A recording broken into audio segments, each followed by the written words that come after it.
Bienvenue à cette revue hebdomadaire Cachemire. Un récap des marchés boursiers de la dernière semaine. Édition du dimanche 5 avril 2026.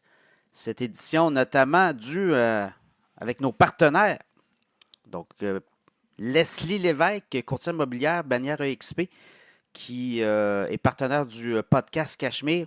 Donc, Leslie Lévesque, vous voulez vendre, acheter une maison, et elle va laisser beaucoup d'argent dans vos poches parce qu'elle a une technique, notamment spécialisée dans le home staging. Donc, leslielevesque.ca.com.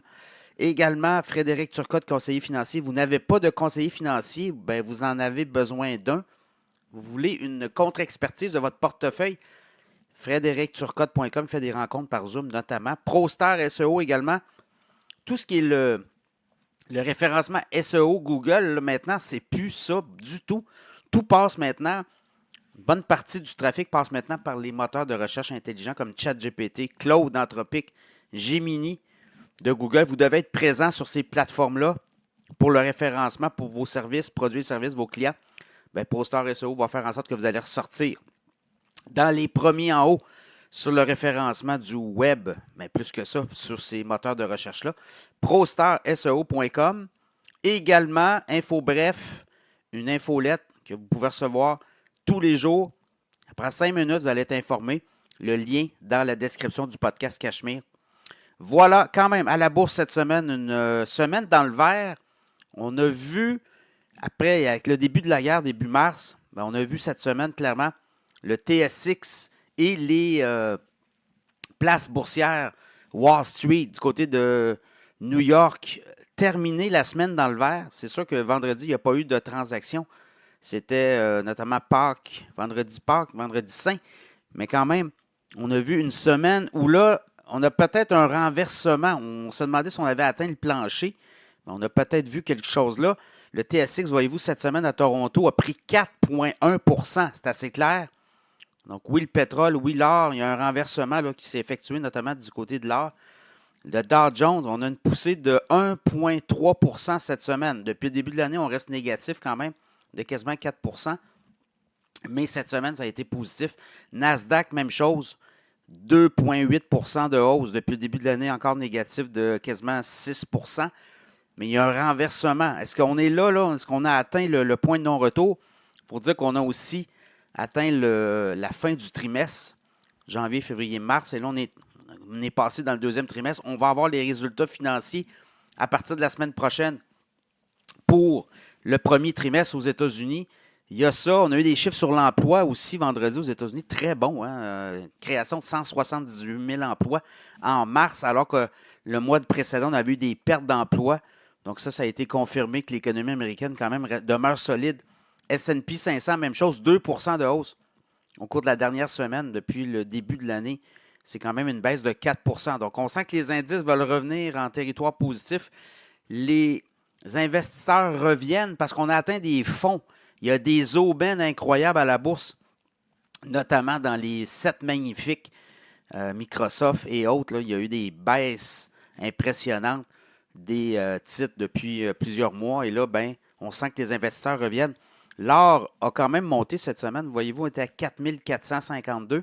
Et là, il est à 4 676 quand même. Et on est même allé chercher les 4 800 cette semaine. 4 800 $ l'once d'or.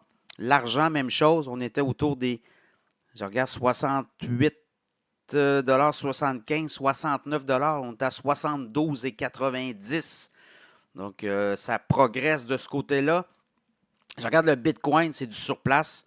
Si on regarde le Bitcoin la semaine dernière, à pareille date, on était à 66 920. On est à 66 923. Pas beaucoup de progression de ce bord-là. Du côté de l'Ethereum non plus. La semaine dernière, on était à 1993, c'était à 2035. Petite hausse. Là, il y a le Clarity Act aux États-Unis pour les cryptos. Ça va peut-être passer. Éventuellement, on doit s'entendre encore entre les représentants, les sénateurs, tout ça. Si ça passe, ben ça va amener aussi ça le dit, là, on va clarifier beaucoup de choses et on va réglementer l'industrie de la crypto. Le pétrole aussi a beaucoup évolué.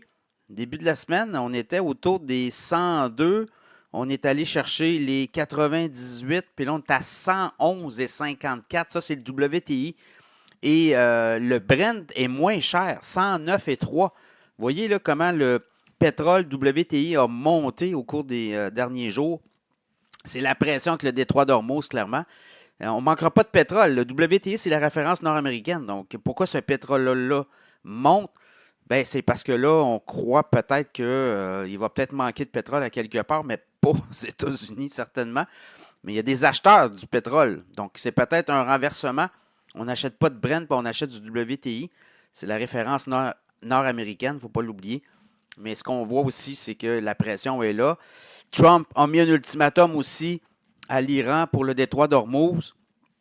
Et éventuellement, il dit qu'il va bombarder les infrastructures stratégiques. On dit qu'on s'active beaucoup à l'ONU aussi. Bahreïn, Oman, des pays qui veulent rouvrir le détroit d'Ormuz. Il y aurait une espèce d'entente aussi qui serait en train de se construire, les pays européens. Donc, je pense que là, ça dépasse largement le conflit États-Unis-Iran-Israël. Il va falloir que la communauté internationale s'en mêle. C'est ce qu'on comprend. Alors voilà, c'est un peu ça. Donc, est-ce qu'on a un retournement de situation quand vous regardez un peu les marchés boursiers? Bien, clairement, on voit un retournement. Est-ce que c'est ça? On va le voir cette semaine aussi. Ça passe ou ça casse, comme on dit. Donc, on va peut-être avoir aussi des données sur l'inflation aux États-Unis. Les données sur l'emploi de vendredi, les marchés étaient fermés, là. Les marchés vont rouvrir lundi. Mais c'est quand même significatif parce qu'on voit une création d'emplois importante. On attendait beaucoup moins que cette création de 178 000 emplois autour d'eux, là. Trump en a fait beaucoup mention dans ses publications, mais il ne faut pas oublier non plus que l'économie américaine, on pensait qu'elle était faible, on pensait qu'elle était sur le point de lâcher, mais là, on le voit. Il y a de la création d'emplois.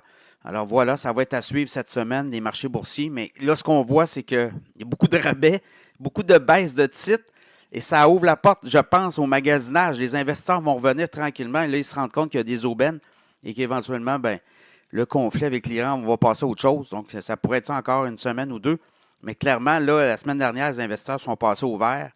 Espérons que ça continue. Donc, quand même, une très belle semaine pour les investisseurs. On sent que là, il y a un optimisme. Ça va être à surveiller.